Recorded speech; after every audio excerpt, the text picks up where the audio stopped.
Bismillah və elhamdülillah və salatu və selamu alə Rasulillah.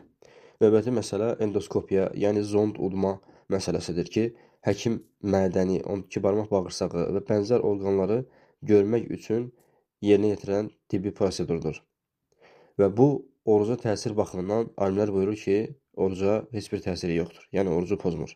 Çünki endoskop ağızdan boğaza, oradan da mədəyə daxil olur. Lakin orada qalıcı olmur. Vəzifəsini bitirdikdən sonra oruç tutanın ağzından çıxarılır. Və bəzi alimlərin bu ibadətdə qoyduğu usul məsələlərindəndir ki, yəni bədəndə sabit qalması, bir şeyin bədəndə sabit qalması. Əgər alətin bir hissəsi hələ də çöldədirsə və ya xaricdə bir şeylə bağlıdırsa, bu zaman sabit sayılmır. Və üstəlik orucu pozan əsas səbəb bədəni qidalandıran və gücləndirən maddələrin daxil olmasıdır. Necə ki, Şeyxülislam İbn Teymiyyə rahimehullah bu barədə bu cür qeyd etmişdir.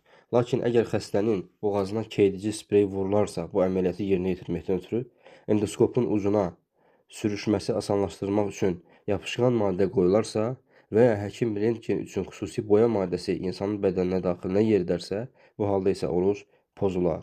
Çünki bu maddələr bədəndə qalıcı olur və endoskop çıxarıldıqda onlarla birlikdə çıxmır. Əgər mədə endoskopiya zamanı heç bir maye və ya başqa maddə daxil edilmirsə, bu zaman isə oruc pozulmur. Doğrusunu Allah bilir.